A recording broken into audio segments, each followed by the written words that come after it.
ஆண்டவரும் இரட்சகருமாகிய இயேசு கிறிஸ்துவின் நாமத்தினாலே உங்களை வாழ்த்துகிறேன். இன்றைக்கு ஆதியாகமத்தில் 13ஆம் அதிகாரம் 16ஆம் வசனத்தை நாம் வாசிக்கும் பொழுது ஆபிரகாமோடு கர்த்தர் பேசுகிறார்.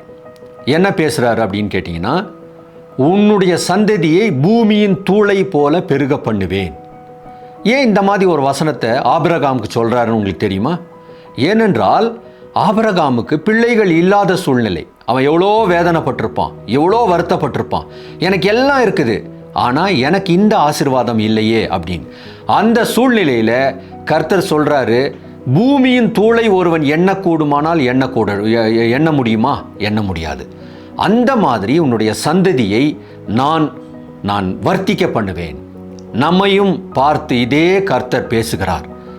ஒருவேளை ஒரு சில சூழ்நிலைகளை நினச்சி, ஒரு சில இல்லாமையை நினச்சி, நான் என்னுடைய வாழ்க்கையில் ஏன் இப்படி இருக்குது, என்னை கர்த்தர் ஏன் இப்படி வைத்துட்டாருன்னு நம்ம நினைக்கலாம்.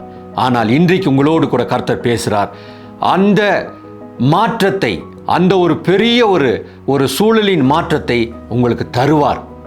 ஆபிரகாமுக்கு உண்மையார்ந்த கர்த்தர் உங்களுக்கும் உண்மையாக இருப்பார். உங்களை நிச்சயமாக ஆசீர்வதித்து உயர்த்துவார். ஆகவே கர்த்தருடைய சமூகத்தில் இன்றைக்கு நம்முடைய நம்பிக்கையை நாம் அவர் மேலே நாம் சாட்டலாம், ஜெபிக்கலாம். பரிசுத்தமுள்ள நல்ல பிதாவே, அப்பா, ஆபிரகாமை போல என்னையும் ஆண்டவரே நீர் ஆசீர்வதிக்க சித்தமாக இருக்கிறீர். என்னுடைய சூழலை கர்த்தர் மாற்றுவீர் ஆண்டவரே. உம்முடைய கரத்தில் என்னை ஒப்பு கொடுக்கிறேன். ஆசீர்வதியும் இயேசுவின் நாமத்தில் பிதாவே, ஆமேன்.